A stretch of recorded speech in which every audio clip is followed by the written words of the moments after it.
Bienvenue dans Tribune et Podium, le podcast pour vivre les émotions du sport. Je suis Solène Rigoulet, journaliste podcasteuse, et chez moi, le sport est une histoire de famille puisque je grandis dans les tribunes de Gerland. Et aujourd'hui, ma passion, elle s'est tournée vers toute la grande famille du sport français. Pour partager cet amour du sport, je te laisse découvrir aujourd'hui une nouvelle histoire et je te souhaite une très bonne écoute. Tu sais, ceux qui vont te passer devant, ceux qui vont être derrière. Donc je savais. Après, on a vraiment eu, même avec mon entraîneur, la surprise, c'est l'Américain qui me passe devant. Là, c'est dur. C'est pas facile, tu vois, sur l'instant. C'est comme ça, c'est dur. Tu prends le petit coup de massue là sur l'instant. Faut l'accepter, ça fait partie de notre sport, c'est subjectif.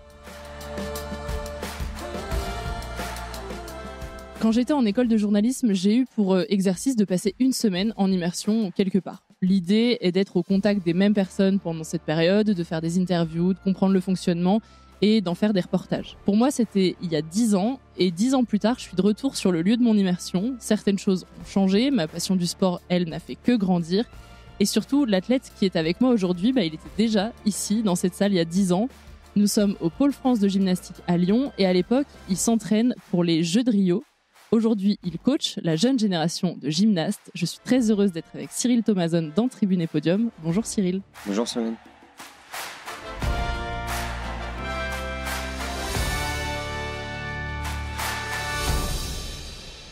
Est-ce que tu peux te présenter sans me parler de sport pour commencer ? Oula, très compliqué ça. Non, là déjà, je m'appelle Cyril Thomason. J'ai 38 ans et me présenter, passionné de sport. Je crois que ça, je suis obligé de le dire. Et puis te dire aussi que je suis très ancré famille, peut-être aussi.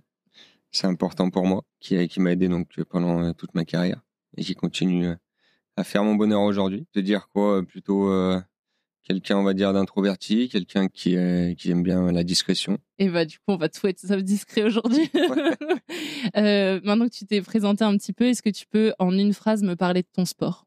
Alors, sport acrobatique, sport physique, sport technique, sport qui demande énormément d'investissement, énormément de passion, énormément de temps d'entraînement. On est, je pense, un des sports qui s'entraîne le plus.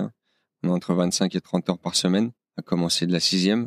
Donc c'est un sport chez nous les masculins où on perdure quand même assez longtemps.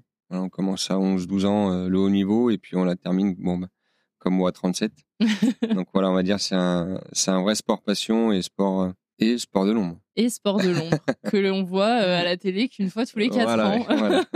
Donc pendant 4 ans, tu t'entraînes dans l'ombre des médias et tout ça. Raconte-moi un petit peu, tu me dis que ta famille était importante, je le sais et du coup j'aurais d'autres questions là-dessus. Mais quand tu étais tout petit, est-ce que tu avais une famille de sportifs et du coup c'était logique de te mettre au sport petit ? J'ai effectivement une famille de sportifs, mais de sportifs un peu comme tout le monde. Mon frère faisait du hand, ma sœur de la danse.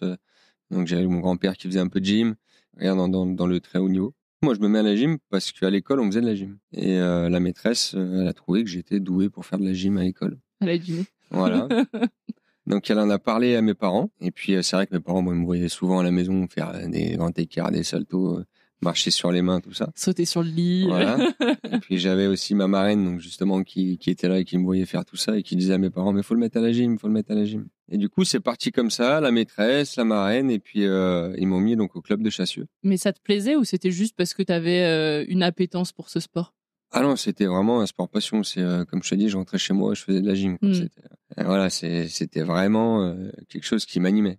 Tu te rappelles ce premier entraînement là quand tu arrives au club de Chassieux, ce que tu as fait, ce que tu as ressenti Alors, premier entraînement, non. Parce que maintenant, ça date un peu. Mais en tout cas, en fait, j'ai tout de suite accroché, moi, le côté, justement, un petit peu, ce que je te disais, acrobatique, le côté un peu technique, physique, marcher sur les mains, faire des choses un petit peu qui sortent de l'ordinaire. Moi, j'ai tout de suite accroché. En plus, j'étais dans un club hyper bien entouré, qui était hyper bien structuré aussi. Et j'ai tout de suite accroché. Et puis derrière, j'ai pas eu de doute, quoi. En fait, je voulais en faire toujours plus. Donc, à partir de ce moment-là, Et du coup, tu rêves des grandes compétitions déjà ? Vu que ouais, tu veux alors, déjà en faire plus. petit, je pense pas. Petit, tu vois, notamment à Chassieux, c'est vraiment le but, c'est de faire de la gym, d'en faire toujours plus. Et c'est juste ça. Et après, en fait, j'ai été détecté quand même assez rapidement. quand je suis rentré, donc moi je suis rentré au centre de formation en CM1.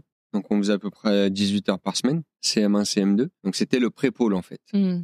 On préparait les athlètes à rentrer donc sur le pôle France à partir de la 6e. Et là en fait c'est quand je suis venu dans cette salle où tu commences à voir en fait les plus grands qui sont devant toi, qui partent en équipe de France, qui font des championnats d'Europe, championnats du monde, Jeux Olympiques. Et ben c'est là en fait où je voulais faire comme eux en fait. Quand tu es arrivé dans cette salle justement et que tu as vu les plus grands, il y en a certains où tu t'es dit, enfin tu le dis, tu voulais faire comme eux, mais il y en a où presque tu avais le poster dans la chambre quoi, tellement tu les admirais, ou t'étais pas trop comme ça. Alors moi j'étais pas trop poster tout ça. Par contre effectivement moi Yann c'est quelqu'un Yann Cucherat. Yann Cucherat, ouais. Yann Cucherat c'est quelqu'un qui m'a fait rêver. Johan Mounard à l'époque aussi c'était un gym vraiment exceptionnel avec une classe d'enfer. Donc voilà, eux aussi m'ont fait rêver. Et après, il y en avait un petit peu en dessous, hein, les Gaël da Silva, toute cette génération un petit peu. Puis on en oublie. Ils ont fait partie de mon rêve. Et puis, c'est eux qui m'ont permis aussi d'y arriver. Et puis, il y en a avec qui tu as pu t'entraîner. Oui, bien sûr. Donc, après, effectivement, on grandit. Ben, moi, j'ai eu la chance de pouvoir m'entraîner donc avec Yann pendant un long moment. Puis d'avoir fait aussi les Europes, les mondes, les Jeux Olympiques avec lui. Hein. Ouais. Donc, ça a été vraiment grandiose. Est-ce que quand tu étais petit, parce que du coup, il y a plusieurs agrès, que ce soit à la fois chez les masculins ou chez les féminines, toi, je sais que tu as fini ta carrière en étant spécialiste d'un agrès en particulier, mais est-ce que quand tu étais petit, tu avais déjà une appétence plus pour le sol, le cheval, d'arçon, les anneaux Alors moi, j'avais plus d'appétence sur les agrès d'appui, donc cheval d'arçon et barre parallèle. C'est souvent lié. Mais voilà, moi, j'adorais faire les 6. Aujourd'hui, je pense que les plus belles compétitions sont sur les 6 agrès. Quand tu fais le concours général, tu veux dire? Ouais, le concours général, pour moi, c'est c'est la compétition de gymnastique. Ouais, c'est la compétition reine. Voilà, la compétition reine. Après, moi, j'ai pas des soucis des pépins physiques. Et puis un âge aussi qui avance, et après, tu peux plus forcément faire les 6. Hein. Mais ça a été compliqué. Cette adaptation-là a été très, très compliquée. À cause de quoi? De passer de 6 à 1, 2, 3. Enfin, au début, on a fait 6, après 4, après 3. C'est une autre gestion, c'est autre chose. C'est pas si facile que ça. C'était compliqué à la fois dans la gestion de l'entraînement, mais c'était compliqué aussi mentalement de se dire, je suis sûr de plus être aligné sur le concours général. Ouais, c'est ça. C'est surtout mentalement que c'est dur. Quand tu fais 6 agrès, t'en loupes un, tu peux te rattraper. C'est pas forcément très grave. Quand t'en fais 1, 2, t'en loupes un, tout de suite, c'est beaucoup plus impactant. Donc beaucoup plus de pression, un entraînement qui est aussi moins diversifié. Donc il y a plein de choses un petit peu qui jouent et qui sont pas faciles à gérer.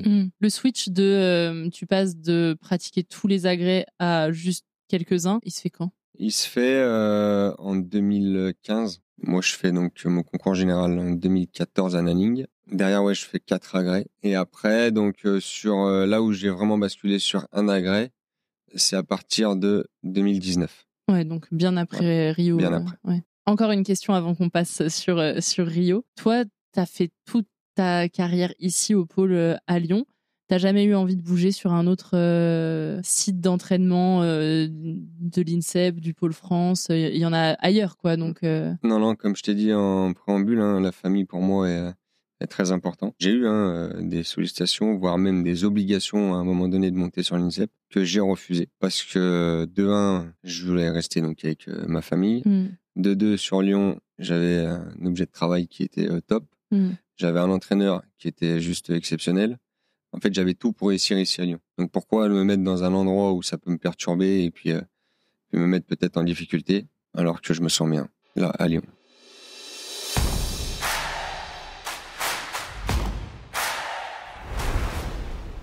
Donc déjà, je suis médaillé mondial moi, donc à Nanning en 2014 au cheval d'arçon. Avec derrière, on enclenche un procès justement pour aussi faire évoluer le mouvement pour essayer d'aller grappiller encore des places et être ultra performant. Ça passe avec un travail avec un préparateur mental, ça passe avec un gros travail avec les entraîneurs, avec un staff en fait qui est tout autour, notamment aussi un staff médical qui est très important. Et donc voilà, avec des préparations très longues, avec des points d'étape pour arriver le jour J au jeu le mieux possible et être le plus performant. J'y vais dans l'état d'esprit d'aller décrocher une médaille. J'étais conquérant, j'avais vraiment envie d'aller décrocher cette médaille. Je savais qu'elle était possible et je me sentais bien en fait. Bien mentalement, bien physiquement, j'étais bien. Est-ce que aussi dans ta préparation ici au pôle, tu étais un peu en solitaire? C'est vrai qu'il n'y avait pas d'autres gym de ton âge et qui allaient participer au jeu. Vous étiez un peu éparpillés. J'imagine qu'avant, vous avez quand même des stages pour faire équipe. Comment est-ce que ça se passe justement aussi dans l'équipe? Parce que malgré tout, vous allez vivre ensemble cette période olympique et avec beaucoup d'attentes pour certains, il y aura des déceptions. En tout cas, on ne le souhaite pas quand on arrive, mais on sait qu'il y aura des déceptions. Comment est-ce que vous préparez l'équipe aussi En fait, l'équipe, déjà, elle est préparée bien en amont. Parce que les gyms avec qui tu vas faire les Jeux, les Europes, les Mondes, des gyms que tu côtoies depuis que tu es espoir, junior, en fait, ça fait déjà 15 ans que tu les connais. Donc, tu les découvres pas. Et effectivement, donc, à travers ces stages, tu apprends à créer des liens qui sont plus forts, plus intenses, pour justement essayer de pallier à tout ça, à l'erreur, entre guillemets, l'échec individuel, pour que tu aies une équipe autour de toi qui puisse te relever. Ou alors, quand ça se passe bien, quand tu gagnes, il faut que tu aies une équipe autour de toi aussi qui soit là pour la fêter avec toi, qu'on soit tous fiers les uns des autres et que tout le monde travaille dans un seul but, c'est d'aider le copain de son équipe. Et puis, aussi, mine de rien, l'objectif majeur, ça reste l'équipe. Et ça, faut pas l'oublier. On a toujours en tête la gymnastique, c'est un sport individuel. Non, c'est d'abord un sport par équipe. Parce que c'est quoi l'objectif ça veut dire que l'objectif, c'est d'abord de qualifier l'équipe sur le concours avant même de se qualifier soi sur un agrès individuel?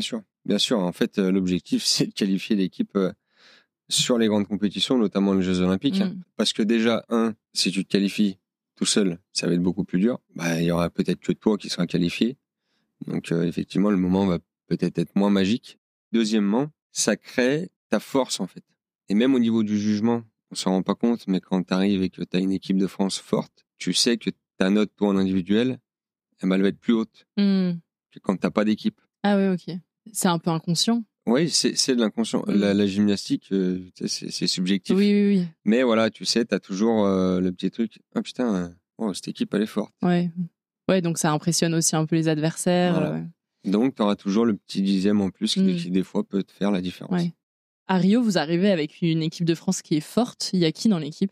Alors, il y a Axel Ogis, Julien Gobo, moi, Samir Saïd et Dani Rodriguez. Et toi, tu fais partie des expérimentés? Ouais, et après, il y a Dani aussi qui a déjà fait donc, les Jeux de Pékin. Donc, tu dis que l'important, c'est de qualifier l'équipe, mais une fois que vous êtes qualifié et que vous allez enfin au Brésil, qu'est-ce qui te passe par la tête quand tu fais ce voyage, quand probablement aussi tu fais la cérémonie d'ouverture? Je sais que toutes les athlètes la font pas, donc je me trompe peut-être, mais vas-y. Alors nous, en gymnastique, on la fait pas parce que généralement, on match le lendemain. Donc, on préfère rester au calme, tranquille, bien concentré pour matcher le lendemain. Mais en fait, si tu veux, quand tu pars au jeu, je parlais pour moi, tu pars avec un objectif d'être performant au jeu, d'aller chercher une médaille au jeu. Donc en fait, t'es pas trop dans l'euphorie. T'es hyper concentré en fait sur ce que t'as à faire. Tu sais, on pense qu'on profite de tout, mais non en fait. C'est la fête. Voilà, non. Après la compétition, oui. Là, on va profiter. Mais avant, on est vraiment hyper concentré. Hyper focus, ouais. Hyper focus. Comment tu rentres dans ta bulle?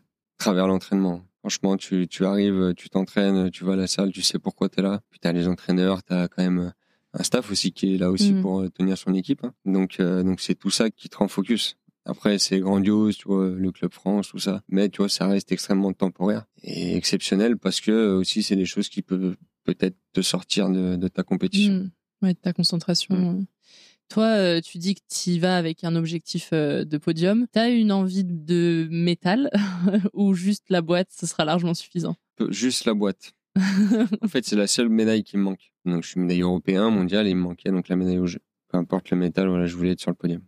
Et alors, raconte-moi du coup cette compétition, comment se passe la journée? Ça se passe en 2 temps normalement pour toi. Raconte-moi un peu comment ça se passe.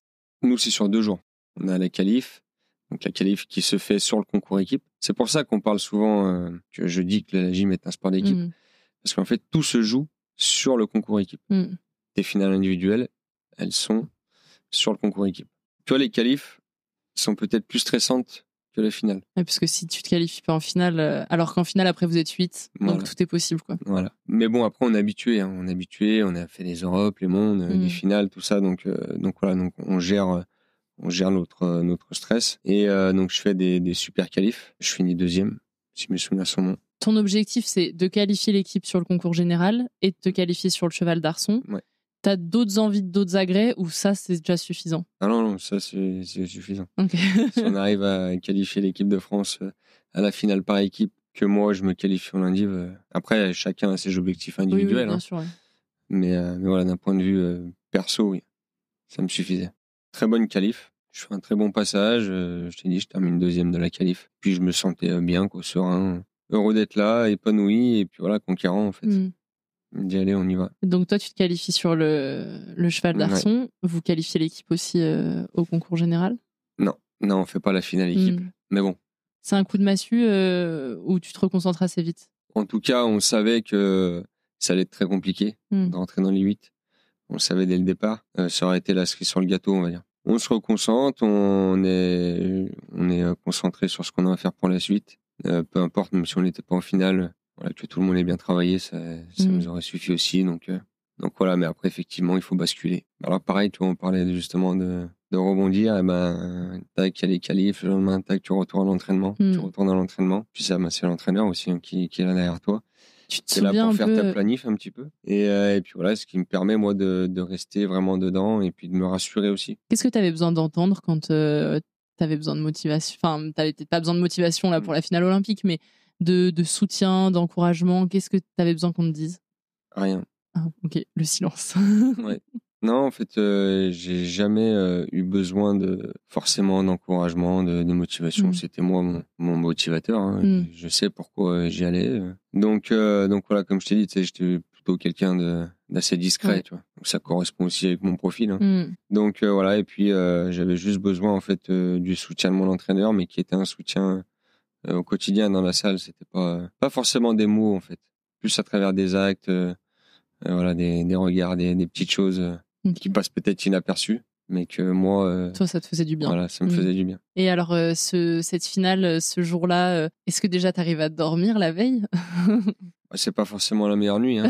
On s'imagine bien que c'est pas du tout la meilleure nuit, mais la nuit la plus importante, c'est celle d'avant. C'est l'avant-veille. Donc voilà, on fait l'effort de se coucher plutôt tôt, justement, l'avant-veille, parce qu'on sait que le lendemain, ça va être un peu dur. Mais bon, globalement, non, je fais une bonne nuit, pas de souvenir d'avoir galéré. Donc le matin, un petit entraînement comme d'habitude, un petit peu de décrassage. Et puis après, donc on part à la salle pour aller faire cette finale aussi qui était relevée, hein, où j'étais voilà, bien placé même sur les notes de départ. Du coup, tu passes avant-dernier, vu que tu as fini deuxième des qualifs? Ouais, alors non. Ah Alors malheureusement, on n'a pas la chance quand même d'être comme en athlé. Ouais. En athlé, suivant ton temps et ton classement, t'as le couloir, un couloir défini. Nous, non. Nous, c'est un tirage au sort. Donc forcément, tirage au sort, pas de chance. Je fais pareil à Londres. Hein. À Londres, je crois que je fais troisième des qualifs, premier finale. Là, je fais deuxième des qualifs, premier finale. Donc pas l'emplacement idéal.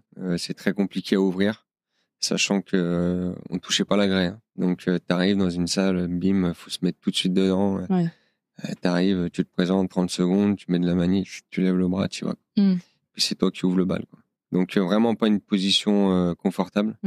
Donc je t'avoue que ça rajoute un petit peu de stress, mais je l'avais vécu à Londres, je l'avais vécu à d'autres moments, et j'ai aussi appris à prendre un petit peu de recul, à me dire que de toute façon, peu importe la place, je devais faire ce que j'ai à faire. J'ai réussi, tu sais, vraiment à passer ce cap-là. Ouais, de te dire, c'est pas l'univers qu'on a contre moi, tant pis, c'est le tirage au sort, et il faut y aller. C'est comme ça. Et puis donc j'ouvre, hein, et je fais un très bon mouvement, donc avec une belle note finale. Je sais pas si c'est le plus beau. Je pense qu'on peut toujours faire mieux, mais en tout cas, dans les circonstances, au cheval d'arçon, un agrès particulier, en numéro 1, avec une note de départ élevée, je crois que c'est la deuxième note de départ sur la finale. Donc non, je fais vraiment ce que j'ai à faire. Je fais mon boulot, je fais un bon mouvement. Et puis en plus, la note qui sort, elle est bien aussi. Donc, quand tu salues en sautant de ce cheval à la fin, qu'est-ce que tu ressens? Qu'est-ce que tu te dis? Un sentiment de travail accompli, en fait. Je me suis préparé pendant 4 ans, sans parler des années précédentes. Oui. Mais on est reparti après Londres sur un cycle de 4 ans pour être là, pour faire ça. Et tout ce que j'ai mis en place, ça a été positif. Et ça m'a aidé à être performant aujourd'hui. Tu pouvais pas faire mieux, tu crois, ce jour-là? C'était t'as fait ce que tu pouvais, quoi. Ouais, je pense que j'ai vraiment fait quelque chose très bien sur l'instant et puis tout, quoi. Même la préparation mentale m'a aidé. L'entraîneur, pareil, qui était avec moi sur Rio, tout était parfait, quoi. Et quand tu vois ta note, tu te dis, ça va le faire pour la boîte, ça va être chaud parce qu'il faut attendre que tout le monde passe, ou tu te dis, bon, j'ai fait ce que je pouvais, mais ça passera pas. Non, je descends, je me dis clairement que je peux être sur le podium. Ça, oui, ça, je le sais. Mais après, en plus, tu connais tes adversaires, donc voilà, tu sais je connais mes adversaires. qui peuvent te faire. Je sais qui je peux battre, qui voilà, où ça va être un petit peu compliqué. Et puis au final, il y a un petit peu la surprise de l'Américain qui me passe devant. Comment tu vis l'attente des passages de tous ces athlètes, justement, de regarder leurs passages, attendre leurs notes? En fait, tu connais, tu sais ceux qui vont te passer devant, ceux qui vont être derrière.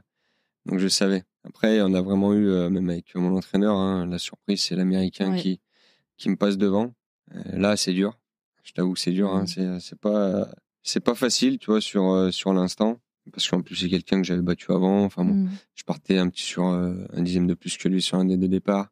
Médaillé mondial, donc en 2014 aussi. Donc, mais bon, c'est comme ça, c'est dur. Tu prends le petit coup de massue là sur l'instant.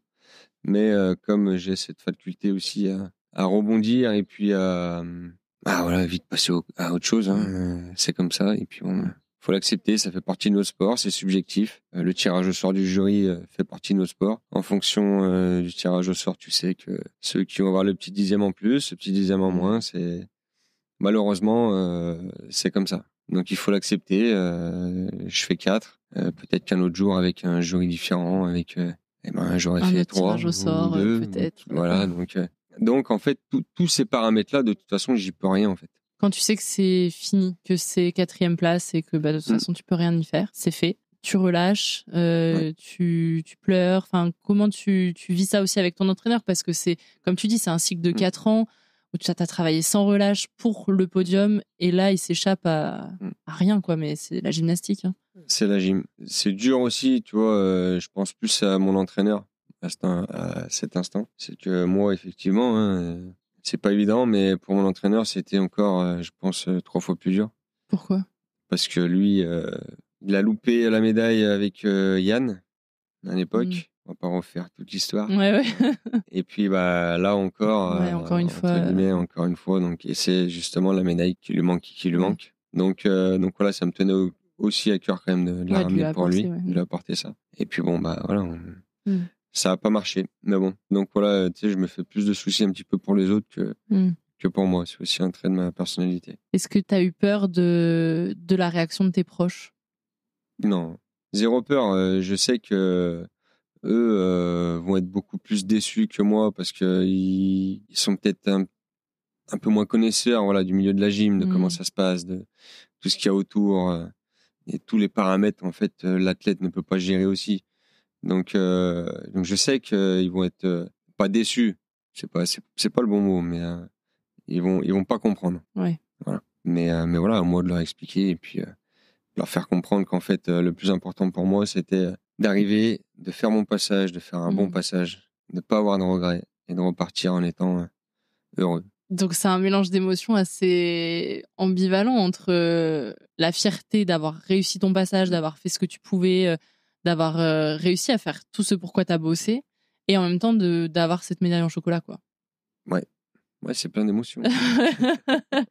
c'est terrible. C'est plein d'émotions, mais qui basculent vite. Mais voilà, ça fait partie de notre sport. Après, et tu sais, moi j'ai appris une chose, hein, c'est que tu fais ce que tu as à faire, tu as la place que tu as, et derrière, tu te plains pas. Hein, est-ce que on peut célébrer une 4e place quand elle est avec un passage réussi comme toi t'as fait? Bien sûr qu'on peut la célébrer. Tu l'as pas fait. Si, non, je suis rentré, voilà, on l'a célébré avec. Tu sais, déjà, juste être en finale olympique, déjà, tu peux la célébrer. Ouais. Déjà, être au jeu, tu peux le célébrer. C'est une fois tous les 4 ans. On sait que les Jeux olympiques, c'est un cercle très fermé. Il y a très peu de sportifs qui ont la chance de les faire. Donc, en fait, tu peux le célébrer. Ouais, je l'ai célébré, mais parce qu'à un moment donné, tu as tout mis en place, tu as tout donné. Tu as été un guerrier, tu as toujours été franc, lucide, surtout. Et puis voilà, tu arrives au bout, et tu fais ce que tu as à faire. Donc, ça reste exceptionnel. Après, voilà, il y a toujours cette petite déception, mais il y a plein de choses qui rentrent en compte que tu peux pas gérer. Et ça, non, ça, on va pas y célébrer, mais voilà. Est-ce que à un moment donné, quand même, sur cette quinzaine olympique, tu restes à Rio après tes épreuves à toi pour justement être sur le moment de la fête olympique que sont les Jeux, ou tu rentres parce que c'est bon? Non, on était resté un petit moment après. Je saurais plus te dire le nombre de jours, combien de temps on était resté. Mais voilà, pour profiter aussi des autres sports, aller voir d'autres sports, découvrir les clubs France, tout ça, enfin, pour profiter un petit peu des Jeux. Encourager les autres Français. Voilà, encourager les autres Français. Donc voilà, pour vivre entre guillemets l'effervescence des Jeux de la vraie manière. Tu vois, parce qu'avant, tu te préparais, voilà, t'es un petit peu isolé. Donc non, je l'ai fait et je t'avoue que j'avais aussi quand même un besoin de rentrer pour justement retrouver ma famille, retrouver mes proches, pouvoir être là et puis célébrer avec eux. On parle beaucoup de sacrifices dans le sport de haut niveau, notamment parce que on est souvent loin de ses proches quand on part en compète, en stage, etc. Toi, déjà, tu as fait le choix de rester sur un centre d'entraînement qui est proche de ta famille. Est-ce que tu as eu cette impression pendant toute ta carrière, justement, que c'était des sacrifices ou c'était juste vous êtes tous là-dedans ensemble et finalement, il n'y a pas que c'est toi l'athlète de haut niveau, mais toute la famille en fait partie, quoi. D'un point de vue vraiment personnel, c'est des sacrifices. Moi, j'avais une femme, j'avais 2 enfants aussi. Donc c'est dur, hein. Quand tu pars, que tu laisses tes enfants, tu laisses ta femme, qui doivent, tu sais, entre guillemets aussi tout gérer. Donc c'est des vrais sacrifices. Par contre, qui sont pris en connaissance de cause. C'est-à-dire que rien n'est fait au hasard. Le choix de mes enfants, ça a été fait.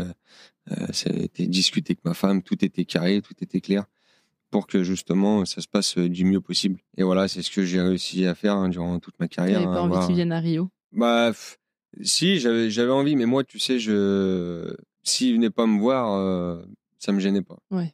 Puisque pour eux, et surtout pour tes enfants, je sais pas quel âge ils avaient, mais c'était peut-être une compétition comme une autre, ils se rendaient peut-être pas compte. Voilà. Et parce qu'en plus, tu sais, j'avais tendance à ça me rajoute un petit peu de la pression, et puis j'aime pas quand ils sont là.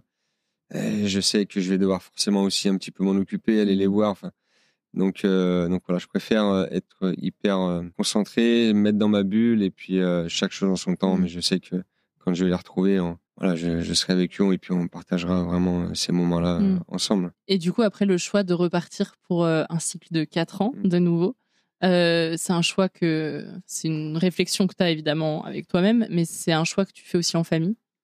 Bien sûr, tous mes choix aussi sont validés. Alors c'est des choix perso qui sont validés aussi avec ma famille parce que j'en ai besoin. J'ai besoin d'avoir aussi leur confiance, de caler un certain nombre de choses. Donc voilà, je repars sur un cycle de 4 ans, oui, en me disant bon allez, faut aller décrocher cette médaille. Après, je sais que ça va être de plus en plus dur. Je le sais aussi. Et justement, cette 4e place à Rio, qu'est-ce qu'elle change pour la suite? Après, dans ta carrière, dans ton état d'esprit, peut-être Elle va changer quand même en 2019. J'arrête carrément, tu vois, de faire les autres agrès. Je fais que des arçons. Donc j'ai fait, moi, en 2019, je fais arçon parallèle fixe pour l'équipe sur les championnats du monde qualificatifs. Et derrière, l'équipe de France se qualifie pas.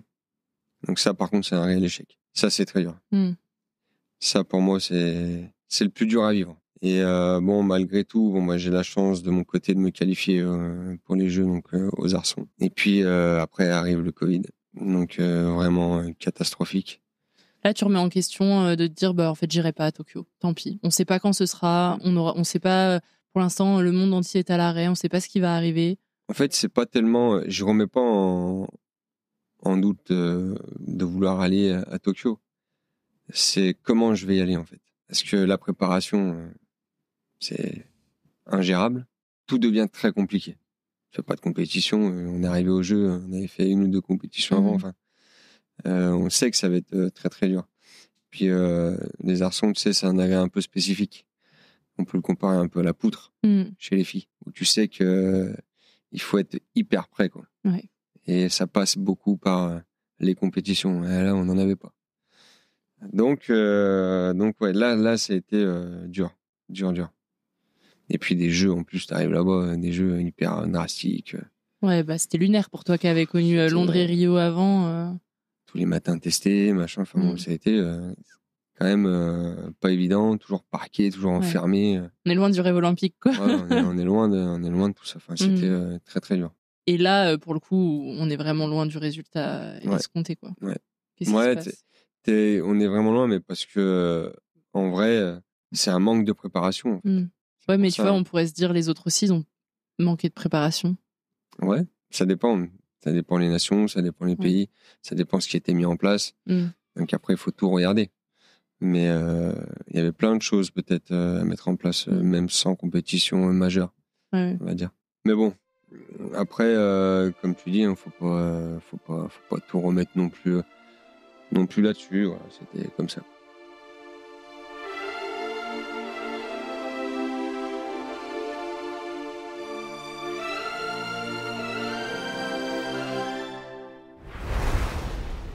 Le doute, oui, je l'ai eu à Tokyo, effectivement. Mais par rapport à tout ce qu'on vient de dire, par rapport où je sentais qu'en fait j'étais loin de la préparation idéale, loin de la préparation que j'avais fait à Rio, et que quand je faisais un comparatif, voilà, j'étais pas du tout dans la même forme.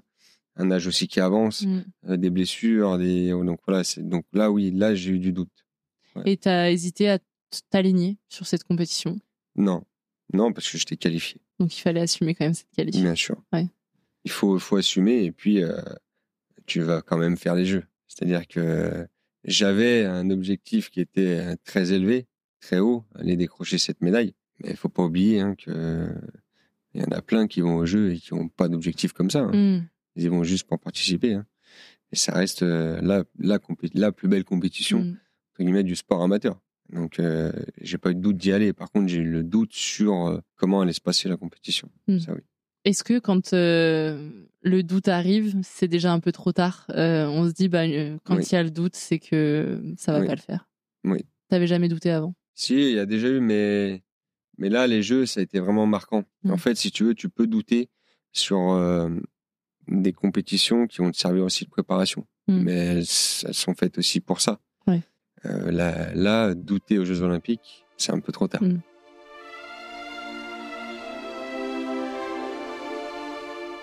Mais tu vois, l'excitation de faire ma première compétition majeure, championnat d'Europe, avec Yann. Que tu avais admiré. Que j'avais admiré. C'était championnat d'Europe 2009. Mais voilà, ça a été pour moi un moment magique, en fait. Pouvoir matcher avec le mec que j'idolâtrais. C'est devenu un ami ou ça a toujours été t'as toujours été fan et du coup il n'y a jamais pu avoir ce switch? Non, on est très amis. Parce que parfois quand on admire trop une personne, c'est difficile de... Non, maintenant c'est bon, j'admire plus. Oh non, c'est bon. Chacun sa vie maintenant. Non, on est devenus très proches et voilà, ça, on a créé des liens forts. On était dans le même club. Voilà, il a toujours été là pour moi, comme moi aussi j'ai essayé de le rendre. Donc non, très amis. Ouais. T'étais ce petit garçon. Alors en 2009, t'étais plus un petit garçon, mais de dire je vais être en compète avec lui. Ouais, c'était vraiment. J'étais excité, quoi. Ouais, puis peut-être pas trop de stress parce que c'est la première. Ouais, c'est la première. J'étais excité, tu vois. J'allais découvrir mes premiers championnats d'Europe senior, en plus avec Yann, qui je sais que lui, il en avait fait déjà, je sais pas combien, qui allait m'aiguiller. Donc c'était top, en fait. Je pouvais pas rêver mieux. Est-ce que toi, ensuite, tu vois, quand je suis venue ici il y a 10 ans, je me souviens que c'était toi quand même j'ai envie de dire le padré, mais c'est toi qui avais l'expérience, quoi, quand on voyait les petits qui s'entraînaient ici.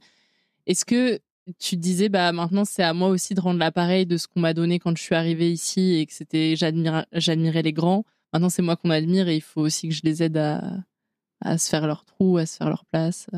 Ouais, bien sûr. Moi, j'ai eu la chance aussi après, derrière moi, on a eu Mathias Philippe, qui lui aussi est arrivé en équipe de France. Et puis, moi, j'étais déjà bien installé. Donc voilà, après lui, il a eu pas mal de petits pépins physiques qui l'ont bien handicapé dans sa carrière. Mais oui, en tout cas, si je pouvais aider, si je pouvais transmettre, j'hésitais pas à le faire. On est toujours un petit peu focus, quand on vient dans la salle. On est un petit peu focus quand même sur soi. Voilà, ce qu'on a à faire. On s'éparpille pas trop. Donc c'est pour ça que c'est les instants où tu vois où tu peux échanger sur des compètes où tu es 24 heures sur 24 avec quelqu'un, c'est plus facile. Ouais. Et après là on le fait tu vois, on transmet mais de manière un petit peu plus ponctuelle. Tu sais, moi petit, je demandais rien à Yann. Juste, je regardais. Ouais, tu voulais pas l'embêter. En fait, tu apprends beaucoup en regardant. Mm. Et ça aussi, c'est ce que je disais, hein, et ce que je dis maintenant aux miens. Regardez, et vous allez avancer beaucoup plus vite. Des fois, il n'y a pas besoin de parler. En plus, toi, ça correspond bien à ta personnalité.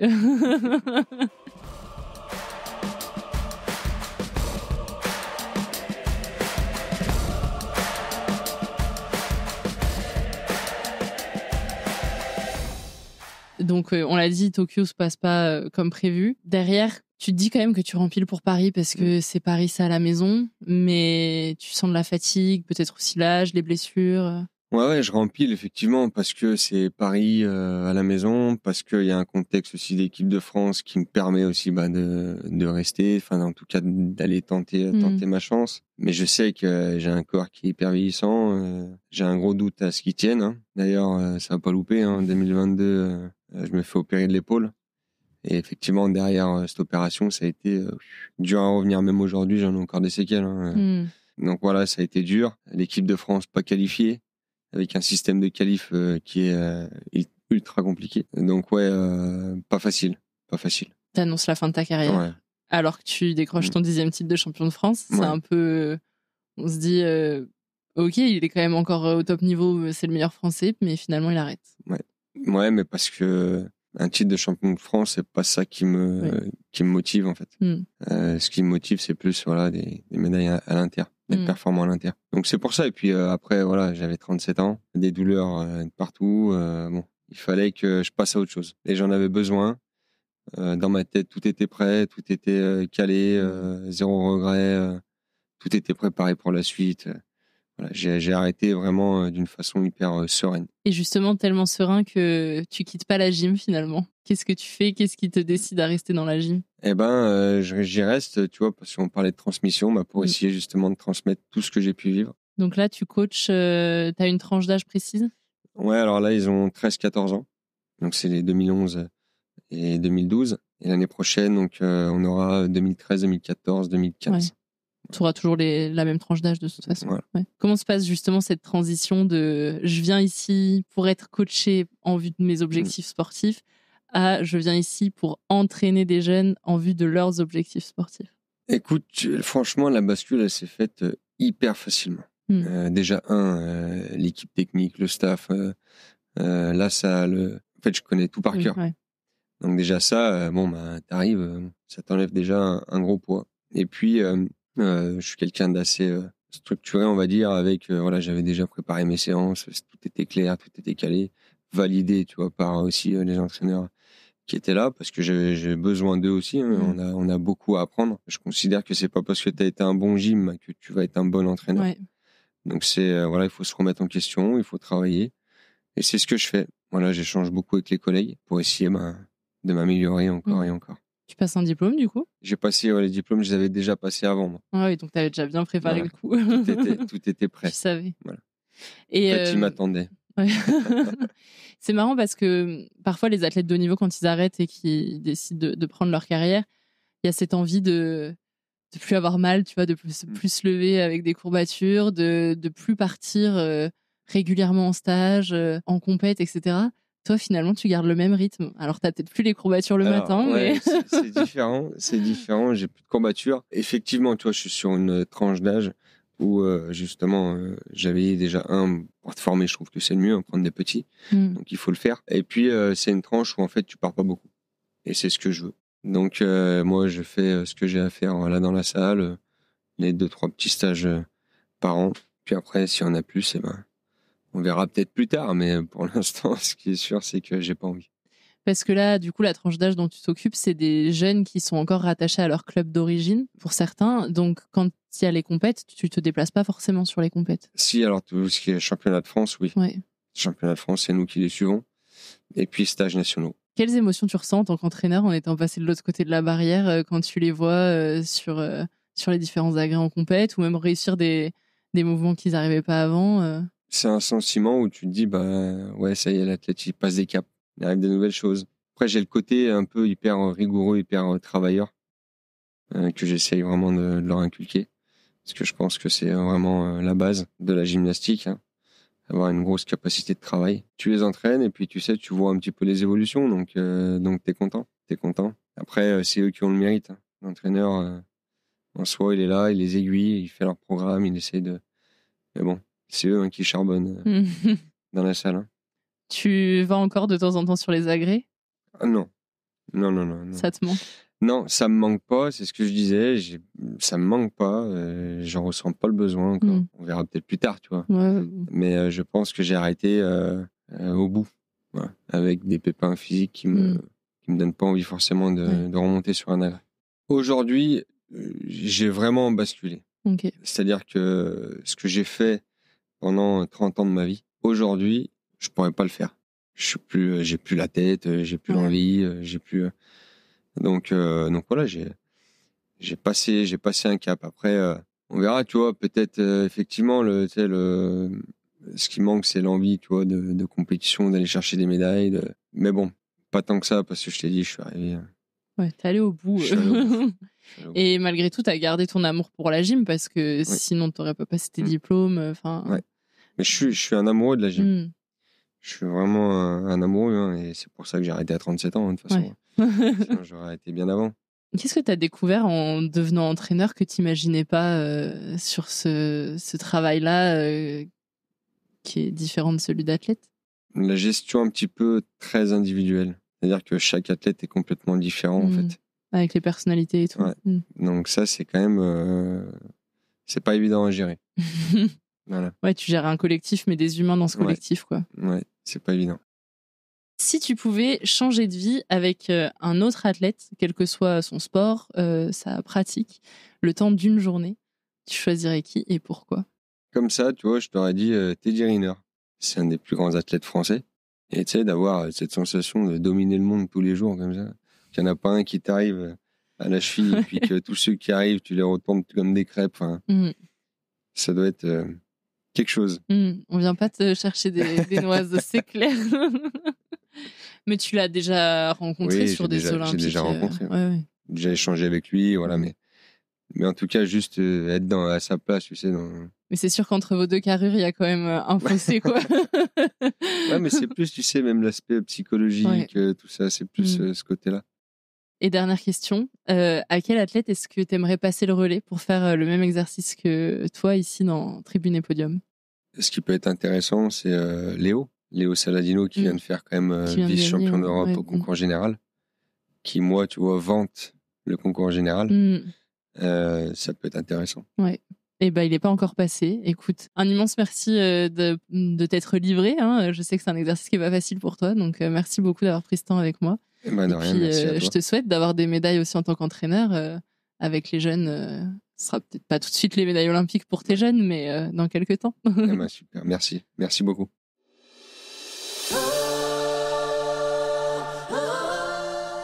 Merci d'avoir écouté cette histoire de sport et d'émotion. Cette aventure, je veux la vivre avec toi, tel un supporter prêt à clamer ton bonheur et parfois tes peines. Ensemble, nous allons vibrer plus fort et pour ça, je compte sur toi pour t'abonner à Tribune et Podium sur ta plateforme d'écoute préférée. Je suis très curieuse de savoir quel athlète tu aimerais entendre dans ce podcast, alors dis-le-moi en MP sur Instagram, sur le compte Tribune Podium, ou tout simplement en laissant un avis sur Apple Podcast ou Spotify. On se donne rendez-vous tous les mardis pour découvrir des histoires humaines dans Tribune et Podium. Écrivons ensemble notre histoire sportive. Ciao!